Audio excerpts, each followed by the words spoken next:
ਸਤਿ ਸ੍ਰੀ ਅਕਾਲ ਪਿਤਾ ਜੀ। ਪਿਤਾ ਜੀ, ਆਪ ਜੀ ਦੀ ਅਪਾਰ ਕਿਰਪਾ ਬਖਸ਼ਿਸ਼ ਹੈ। ਬਹੁਤ ਆਪ ਜੀ ਦਾ ਤਰਸ ਬਣ ਰਿਹਾ ਪਿਤਾ ਜੀ, ਕੋਟਾਨ ਕੋਟ ਸ਼ੁਕਰਾਨਾ। ਪਿਤਾ ਜੀ, ਇੱਕ ਥੋੜੀ ਜੀ ਮਨ 'ਚ ਇੱਕ ਸਵਾਲ ਜਿਹਾ ਸੀ, ਅਗਰ ਆਪ ਜੀ ਉਹਨੂੰ ਠੀਕ ਸਮਝੋ ਤੇ ਜ਼ਰੂਰ ਜਵਾਬ ਦੇਣਾ। ਜੇ ਆਪ ਜੀ ਆਲਰੇਡੀ ਦੇ ਚੁੱਕੇ ਹੋ ਤਾਂ ਮੈਨੂੰ ਦੱਸਣਾ ਕਿੱਥੇ ਹੈ ਕਿ ਮੈਂ ਉਸ ਚੀਜ਼ ਨੂੰ ਫਿਰ ਸੁਣ ਸਕਾਂ। ਪਿਤਾ ਜੀ, ਆਪ ਜੀ ਨੇ ਗੱਲ ਕੀਤੀ ਸੀ ਕਿ ਜਦ ਅਸੀਂ ਦੁਨੀਆ ਵਿੱਚ ਜ਼ਿਆਦਾ ਗਲਤਾਨ ਹੁੰਦੇ ਹਾਂ ਤੇ ਸਾਨੂੰ ਬਹੁਤ ਬੇਹੋਸ਼ੀ ਹੁੰਦੀ ਹੈ, ਤਾਂ ਵੀ ਅਸੀਂ ਦੁਨੀਆ ਦੇ ਕੰਮ ਕਰਦੇ ਰਹਿੰਦੇ ਹਾਂ। ਜਿਸ ਤਰ੍ਹਾਂ ਆਪ ਜੀ ਨੇ ਦੱਸਿਆ ਕਿ ਗਰਮ ਪਾਣੀ ਬਿਲਕੁਲ ਹਲਕੇ ਸੇਕ 'ਤੇ ਹੁੰਦਾ ਹੈ ਅਤੇ ਉਹ ਡੱਡੂ ਉਬਲ ਵੀ ਜਾਂਦਾ, ਪਾਣੀ ਦੇ ਵਿੱਚ ਹੀ ਰਹਿ ਜਾਂਦਾ ਹੈ। ਤੇ ਦੂਸਰੀ ਤਰਫ ਥੋੜ੍ਹੇ ਦਿਨ ਪਹਿਲੇ ਇਸ ਗੱਲ ਨੂੰ ਵੀ ਆਪ ਜੀ ਨੇ ਖੁਲਾਸਾ ਕੀਤਾ ਕਿ ਜਿਸ ਤਰ੍ਹਾਂ ਡਾਕਟਰ ਬੇਹੋਸ਼ੀ ਦਾ ਇੰਜੈਕਸ਼ਨ ਦਿੰਦਾ ਹੈ ਉਸ ਮਰਜ਼ ਦਾ ਇਲਾਜ ਕਰਨ ਵਾਸਤੇ, ਸਰਜਰੀ ਕਰਨ ਵਾਸਤੇ, ਤੇ ਤਾਂ ਵੀ ਨਹੀਂ ਪਹਿਚਾਣ ਹੁੰਦੀ। ਤੇ ਦੋਨੋਂ ਔਰ ਦੋਨੋਂ ਚੀਜ਼ ਜਿਹਦੇ ਵਿੱਚ ਫੀਲ ਨਹੀਂ ਹੋ ਰਿਹਾ, ਉਹਦੇ ਵਿੱਚ ਡਿਫਰੈਂਸ ਕਿਸ ਤਰ੍ਹਾਂ ਪਤਾ ਲੱਗਦਾ ਹੈ?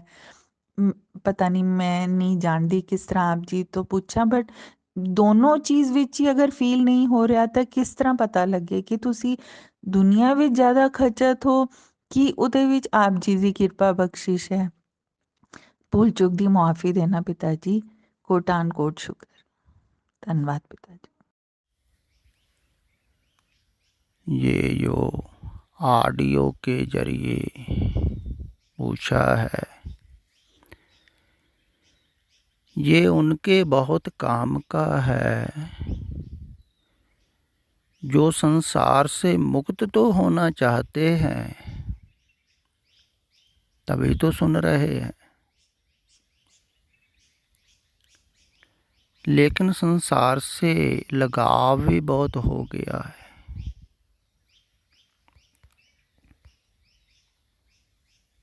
जैसे कोई जेल से तो छूटना चाहता है,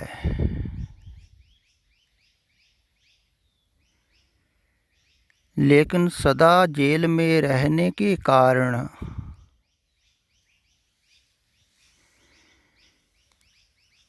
जेल में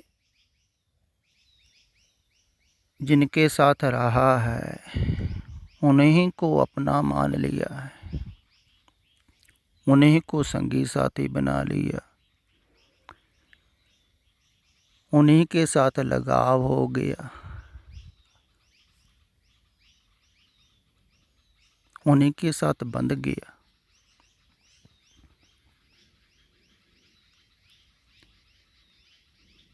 अब बंधनों से तो आज़ाद होना चाहता है,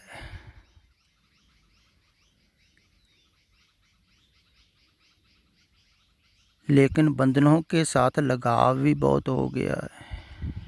जैसे कोई बचपन से ही बेड़ियों से बंधा हो, हथकड़ी लगी हो, तो सारी ज़िंदगी लगी रहे तो उसी के साथ जीने की आदत बन जाती है उसकी। ऐसे ही आदत बन गई है बंधनों में रहने की, उसी को जीवन समझ लिया है।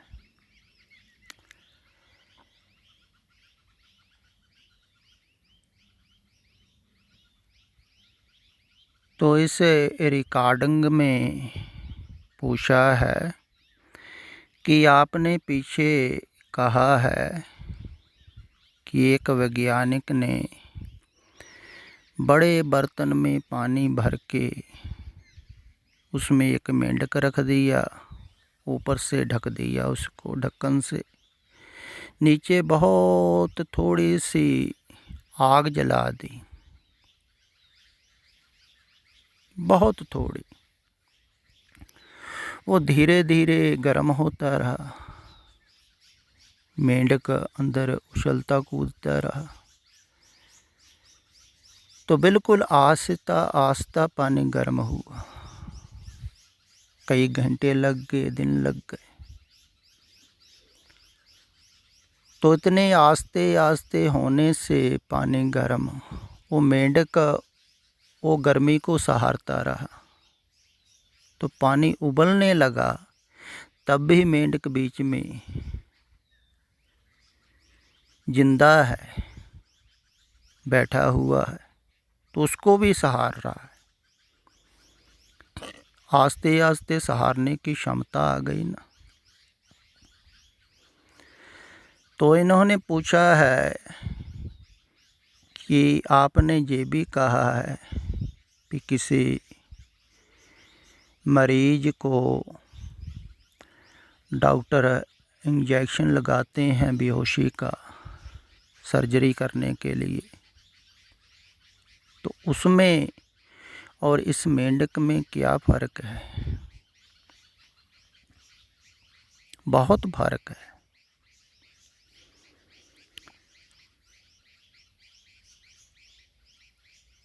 क्योंकि मेंढक धीरे धीरे दुख को सहारता सहारता उस स्थिति पर पहुंच गया है जहां बहुत सारा दुख सहार रहा है, लेकिन बेहोश नहीं है।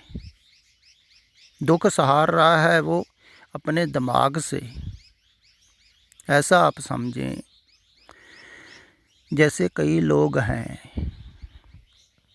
जिनको थोड़ी प्रॉब्लम होती है, समस्या होती है, कोई कर्जा हो गया या किसी से लड़ाई झगड़ा हो गया, कोई केस हो गया, तो उनको बड़ा दुख होता है, बड़ी परेशानी होती है, टेंशन होती है, नींद नहीं आती है, आदमी बहुत परेशान होता है। कुछ लोग ऐसे हैं जिनके बहुत लड़ाई झगड़े होते रहते हैं, बहुत केस चल रहे हैं, कर्जे के नीचे दबे पड़े हैं, बहुत समस्याएं हैं, लेकिन वो मज़े से भोगे चले जा रहे हैं। राजनीतिक लोग और मायाधारी लोग बहुत ऐसे आपको मिलेंगे जिनको बहुत ज़्यादा समस्याएं हैं, लेकिन बाहर से आपको लगेंगे वो खुश हैं। राजनीतिक लोग हंसते हुए मिलेंगे आपको चेहरे, कितनी परेशानियां हैं उनको, कितनी समस्याएं हैं, लेकिन धीरे धीरे समस्या को झेलने की आदत बन गई है उनकी। तो उन्होंने आदत डाल ली है समस्याओं को झेलने की। तो बाहर से खुश दिखाना है कि लोग कहेंगे भी बेवकूफ़ी है, इतनी उतनी ऊंची कुर्सी पर बैठा हुआ है फिर भी खुश नहीं है। तो बाहर से दिखाना है मज़े में है, लेकिन धीरे धीरे समस्या में रहने से समस्या झेलने की आदत बन जाती है। जैसे शारीरिक तल पर भी आप देखें, बहुत लोग शारीरिक तल पर भी बहुत कष्ट में होते हैं। जैसे कई साधु महात्मा कांटों पर लेट जाते, आप कांटों पर लेट के दिखाएं, दर्द बहुत होगी, एक सुई भी चबाएं दर्द होती, वो कांटों पर लेटे हुए। उन्होंने धीरे धीरे अभ्यास कर लिया है कांटों पर लेटने का, चमड़ी जड़ हो गई, अब उनको दुख नहीं होता है। बहुत साधु महात्मा है जो चारों तरफ आग जला के बीच में बैठ जाते गर्मियों के दिनों में, वो भी वैसे ही मेंढक की तरह है, धीरे धीरे अभ्यास करते करते वो चमड़ी सहारती है गर्मी को, तो सहारने लगते आते। ऐसे बहुत दुखी लोग को देखे होंगे आपने शरीर के तल पर, लेकिन फिर भी वो जिए जा रहे हैं, उनको वो ही जीवन लगता है। वो सोचते हैं यही जीवन है दुख में रहने का। बल्कि बहुत साधु महात्मा भी ऐसा कहते हैं। एक साधु कह रहा था, जीवन है जनाब, दुख तो होगा ही, नहीं तो मरने के बाद जलने की पीड़ा भी नहीं होती है। वो कह रहा है कि जीवन है, दुख तो होगा ही, है ना। मरो हो को दुख नहीं होता है, क्योंकि मरे आदमी को तो फिर जलने की पीड़ा भी नहीं होती। लेकिन इस महात्मा को ये नहीं ना पता है कि कुछ लोग ऐसे भी हुए हैं, होते हैं, बहुत कम, बिरले के ही के, जो जीते जी मर जाते हैं, तो उनको भी वैसे ही दुख नहीं होता है जैसे मरे हुए को जलने का दुख नहीं होता है। तो उनका थोड़ी पता है इन साधु महात्मा को। साधु महात्मा तो जहाँ तक भी कहते हैं कई कि कृष्ण जी भी दुखी थे, वो बाहर से देखते हैं ना, भगवान को भी दुख सुख आते रहे हैं, तो हमको आगे तो क्या है, इन दुखों में जीना ही।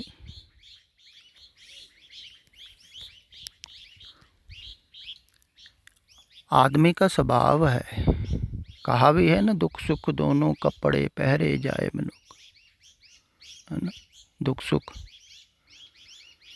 लेकिन मनुख पहनता है ना दुख सुख के कपड़े, कभी दुख कभी सुख, उसी में जीने की आदत बन जाती। तो बहुत लोग बहुत ज़्यादा दुखों में भी रह रहे हैं, कष्टों में भी रह रहे हैं, तो उसी को वो जीवन समझ लेते हैं। तो बाहर से कहते भी हंसते रहो, ऐसे एक महापुरुष कह भी रहे थे,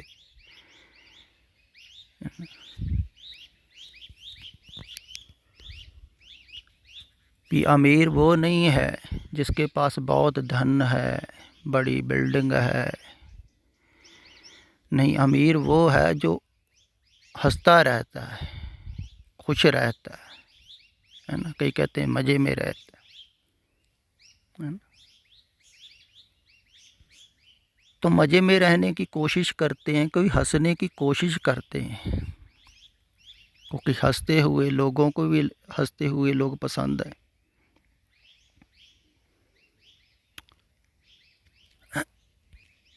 लेकिन अंदर हजार मुसीबतें हैं। तुम बाहर से हंस रहे हो, ये तो अपने आप को ही धोखा देना हुआ।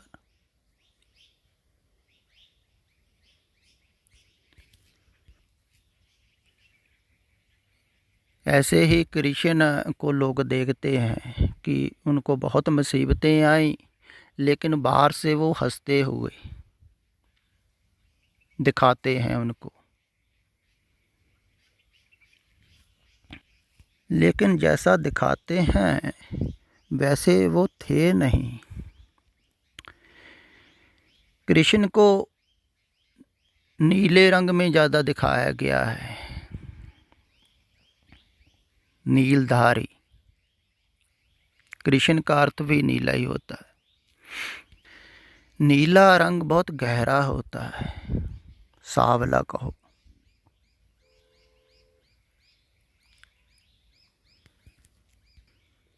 तो गहर गंभीर थे। तो जो गहर गंभीर होता है ना, उसका बाहर से कुछ नहीं पता चलता है कि वो हंस रहा है या दुखी है। दोनों ही उसके स्वभाव बाहर से प्रकट नहीं होंगे।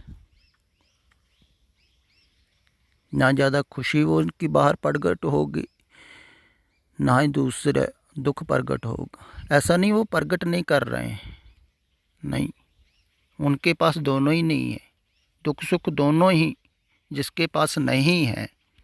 तभी कहा है ना, हर्क सोगते न है न्यारा। ना ही खुशी है ना गमी है, ना दुख है ना सुख है। दुख सुख जाके नहीं बैरी मीत समान। तो जिसके अंदर हर्क ना शोक है, ना दुख है, ना सुख है, उसका बाहर कुछ भी प्रकट नहीं होता है। लेकिन लोग बाहर प्रकट करते हैं खुशी, लेकिन अंदर उनके दुख होता है। तो दुख सहारने की धीरे धीरे लोग क्षमता जुटाते हैं संसार में। तो क्षमता जुटाए बैठे हैं, जैसे मैंने कहा ना, जेल में हथकड़ियाँ लगी हुई हैं। उन्होंने वही जीवन समझ लिया। तो सभी के हाथों में हथकड़ियाँ लगी हुई हैं, सभी बंधनों में हैं। एक बंधन नहीं है, फिर बहुत बंधन है। बंधनों के कारण ही वो भागे चले जाते हैं, मुसीबतों में चले जाते हैं, परेशानियों में चले जा रहे हैं। और दूसरी तरफ वो थे जिनके पास बहुत सुख था, जैसे गौतम बुद्ध हैं, राजमहल में थे उस समय, सभी सुख थे उनके पास, तो उन्होंने सभी सुखों में दुख देख लिया। देखो, इतना सुख तो संसार में किसी के पास नहीं है। चलो इतना भी होगा, लेकिन कहते हैं देवते भी मानुष्य देही को लोचते हैं, चाहते हैं। अब देवताओं के पास तो सभी सुख हैं, स्वर्ग में है। स्वर्ग का अर्थ होता है जो चाहिए वो मिल जाता है, सोचने से मिल जाता है। वहाँ ही कल्पतर है, वहाँ ही कामधेनु गऊ है, जो सोचो वो मिल जाता है उनको। लेकिन वो सुखों से भी उब जाते हैं, इसीलिए चाहते हैं ना, इस देही को सिमरै देव, सो देही पज हर की सेव, इस देवी को लोचै देव। देवते भी लोचते हैं। अब देखो कितना सुख है, इतना सुख तो तुम्हारे किसी के पास भी नहीं है संसार में, भी जो चाहो वो ही मिल जाए, सोचने से मिल जाए। इतना सुख तो नहीं है। देखो कमाल की बात है ना, दुख ज़्यादा है, मिलता क्या है, यहाँ कुछ भी नहीं मिलता है, जो सोचते हो होता ही नहीं। लेकिन फिर भी छूट नहीं पाते हो। तो दुख भोगने की समर्था आदमी पैदा कर लेता है धीरे धीरे। जैसे शारीरिक तल पर कोई दुख भोगने की समर्था पैदा कर लेता है ना, कांटों पर लेट जाता है और बहुत सारे दुख लोग भोग लेते हैं शारीरिक तल पर, ऐसे ही मन के तल पर भी आदमी धीरे धीरे वो जो कलह क्लेश है मानसिक, जो परेशानियाँ हैं मानसिक, जो आपदा आती हैं मानसिक, वो भी भोग लेता है धीरे धीरे, वैसा ही वो बन जाता है, उनको भोगने की आदत बन जाती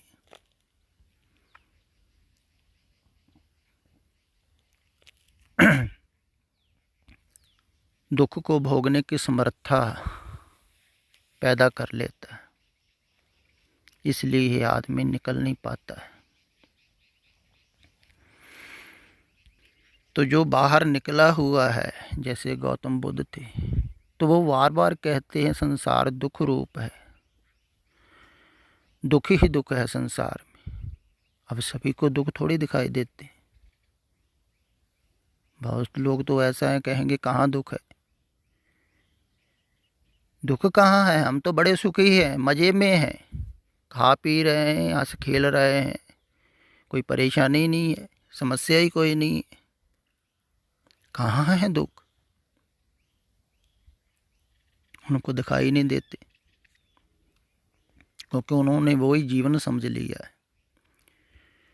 जो उनको छोटा छोटा सुख मिलता है ना दुखों के बीच में, वही काफ़ी है उनके लिए, क्षणभंगुर। दूसरी बात जो इन्होंने पूछी है, डॉक्टर मरीज को बेहोशी का टीका लगाते हैं सर्जरी करते वक्त, तो उसको कुछ पता नहीं लगता है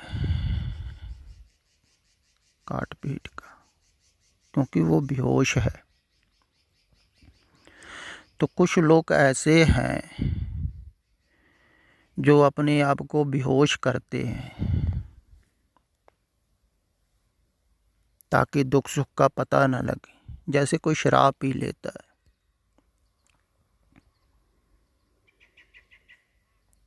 तो बेहोश हो गया ना, ज़्यादा ही पी ले तो उसको शरीर का भी नहीं पता लगता है, दिमाग डेड हो जाता है, दुख सुख का नहीं पता लगता है उसको।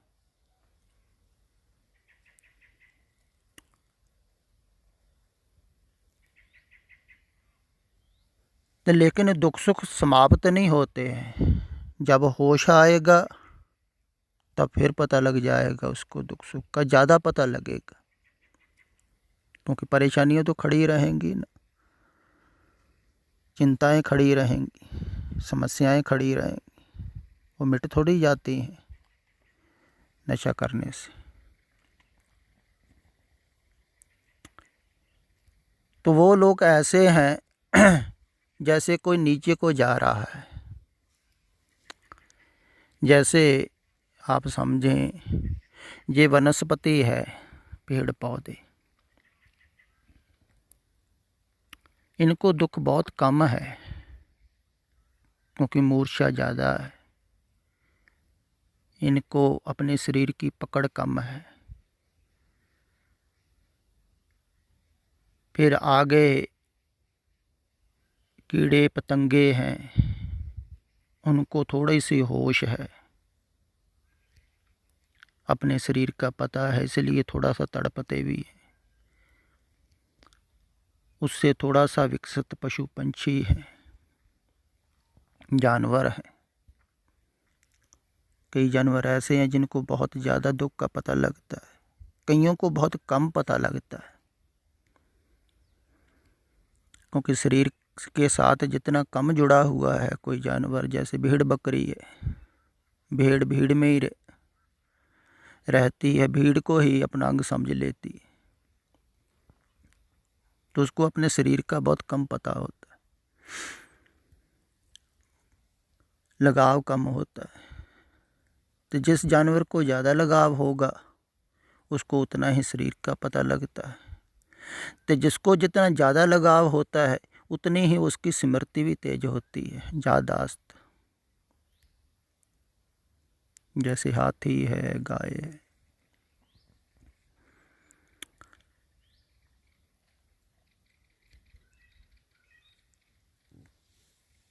तो सनातन ऋषि मुनियों ने जो गणेश की प्रतिमा बनाई, वो हाथी से आदमी बनते हुए की प्रतिमा है। हाथी का विकास, जानवर का विकास हुआ मानसिक, और आदमी बन गया।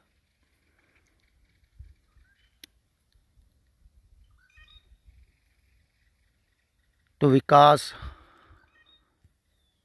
होता है मानसिक। मानसिक पकड़ हुई, शरीर के साथ मोह हुआ।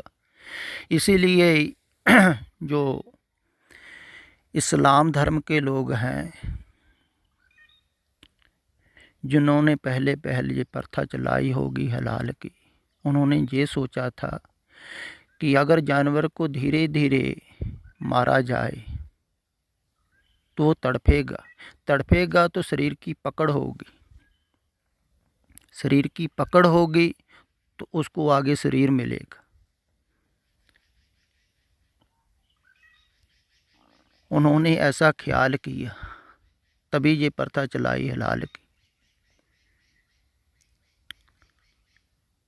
लेकिन जिन्होंने एकदम से मारने की प्रथा चलाई, झटका कहते हैं जिसको, कि एक तलवार मारो गर्दन अलहदा कर दो, वो कहते हैं कि उसको इतना समय ही मत दो वो शरीर का चिंतन करे, उसको एक तलवार से ही मुक्त कर दो। लेकिन ये अपना अपना ख्याल है।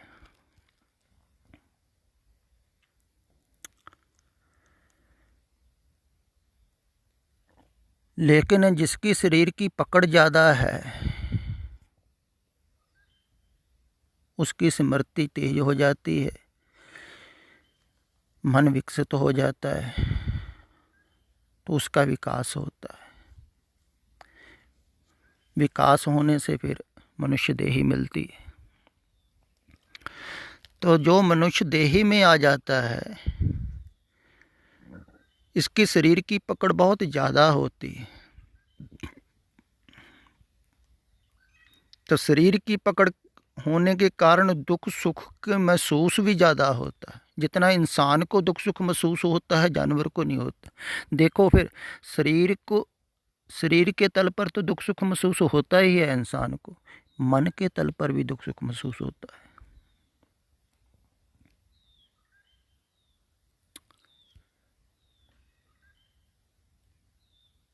तो शारीरिक तल पर तो दुख सुख भोगता है, धीरे धीरे समर्था भी जताता है सुख दुख भोगने की, लेकिन मन के तल पर भी वो सुख दुख भोगता है।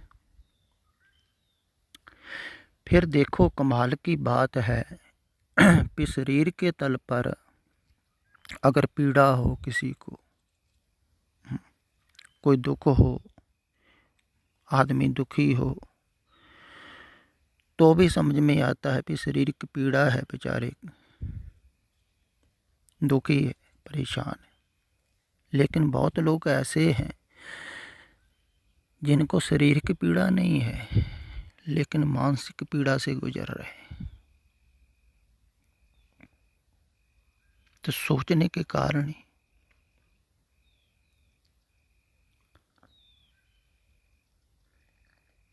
सिर्फ सोच के कारण ही दुख पैदा हो रहे हैं, ख्याल के कारण ही। फिर वो उन ख्यालों को, उस सोच को छोड़ नहीं पाता है जिसके कारण दुख पैदा हो रहा है।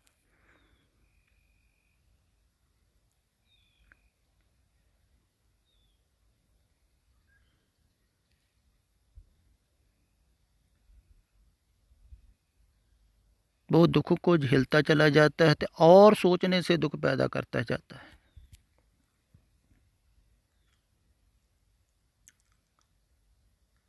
तो उसको ये नहीं पता लग रहा है कि दुख का कारण मूल है वो मन है।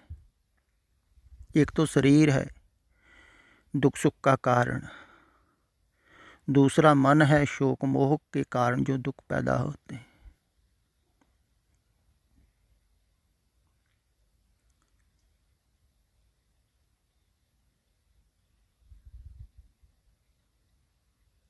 लेकिन पहले तो उसको मन का ही नहीं पता लगता है। ज़्यादातर लोगों को मन का ही नहीं पता लगता है। बहुत लोग तो ऐसे भी सोचते हैं, ख्याल करते हैं कि हम कहाँ सोचते, हम कहाँ चिंता करते, हमको क्या चिंता है। उनको पता ही नहीं है, बहुत लोगों को मन का ही नहीं पता। दरअसल मन का पता तब लगता है जब मन से आप पीछे हटो।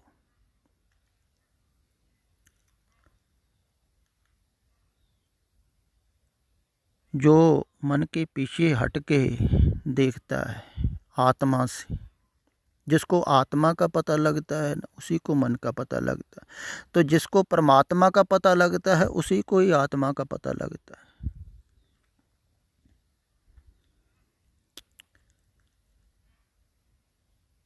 तो जो पीछे हट के देखता है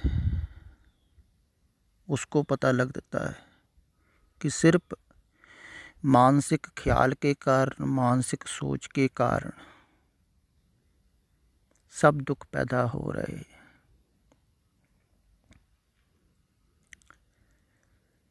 तो लेकिन जो सोच है, मन के थॉट हैं, विचार हैं, ये जब चल पड़ते हैं फिर रुकते नहीं। अगर नेगेटिव चल रहे हों तो फिर ज़्यादा चलते हैं, तो उन्हीं से ही दुख पैदा होता रहता है। देखो कितना तड़पाते हैं, फिर भी नहीं आदमी समझता। अपनी सोच, अपने विचार ही परेशान करते रहते हैं।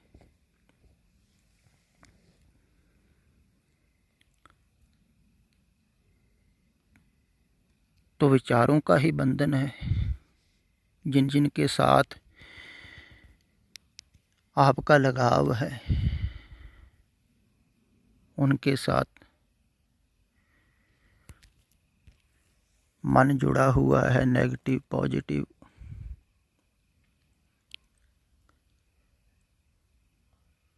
वही बंधन है।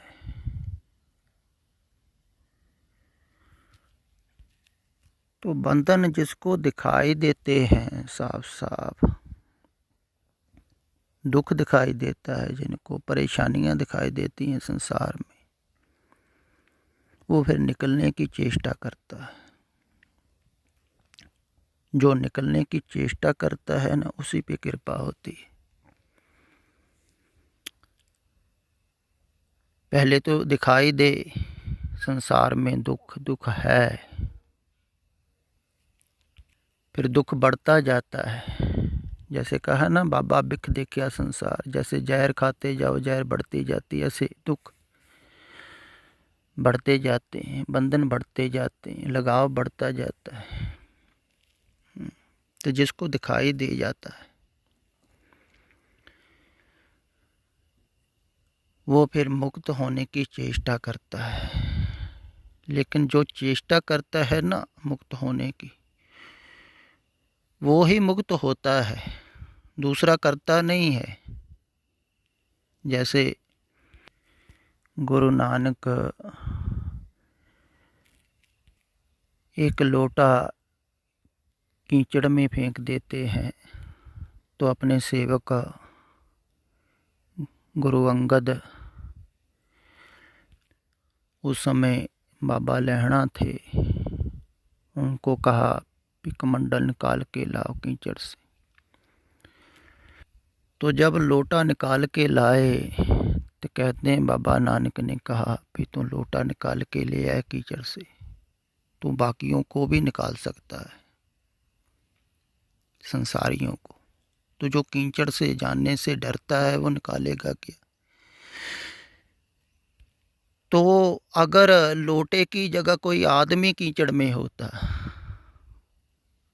तो बाबा नानक कहते भी इसको निकाल के लाओ, तो वो आदमी इनकार कर देता भी मैं नहीं बाहर निकलता, मैं क्यों निकलूं बाहर। तो फिर बाबा लहणा क्या करते, वो निकाल थोड़ी सकते थे। अब जो निकलने को तैयार नहीं है, लोटा तो चलो निकालना ही था, लोटा तो इनकार ही नहीं कर रहा था कि मैं चिकड़ में ही रहूँगा। लेकिन आदमी अगर होता तो इनकार करता ना, तो आदमियों ने इनकार किया, इनकार करते हैं, वो कहते हैं कि हम नहीं निकलना चाहते, तो उनको नहीं निकाला जा सकता है। जो निकलने को तैयार है, कीचड़ से कहो, संसार से कहो, मोह से कहो, झूठ से कहो, पंकज मोह पग नहीं चाले, हम देखा तह डूबिया। मोह रूपी कीचड़ में पैर नहीं चलते। कीचड़ कहा है मोह का, तृष्णा की वासना की आग है, मोह माया के बंधन हैं। इन सभी में आदमी झगड़ा हुआ है, चारों तरफ से ही बंधा हुआ है, फंसा हुआ है। उसी में रहते रहते धीरे धीरे उसने आदत बना ली है अपनी, यही जीवन है, ऐसा ही जीवन होता है। क्योंकि इससे बेहतर तो जीवन उसने देखा नहीं, जाना नहीं। तो बेहतर देखता भी है तो उनको देखता है जो ऊपर दूर बैठे हुए पदवियों पर, महलों में, उनको लगता है वो सुखी होंगे। ख्याल है ना, बाहर से देखता है, बाहर से देखने से थोड़ी पता लगेगा। जैसे कोई बुद्ध पुरुष दरख्त के नीचे बैठा हो तो उसको बाहर से देखने से थोड़ी पता लगेगा वो सुखी है। ऐसे ही जो राजमहलों में बैठा है उसको बाहर से देखने से थोड़ी पता लगता है वो सुखी है। जो बाहर से हंस रहे हैं, आपको नाचते हुए खेलते हुए नजर आते हैं, बाहर से देखने से थोड़ी पता लगता है। जो अंदर से देखता है उसी को पता लगता है। तो जिसने अंदर से देखा था ना, तो उसने जाना था। नानक दुखिया सब संसार, फरीदा उच्चे चढ़ के देखिया कर कर ये आग, मैं जानिया दुख मुझको दुख सबाया जग। कहते सारा जग दुखी, लेकिन वो तो निकलने के लिए तैयार हो गए, दुख से जान गए।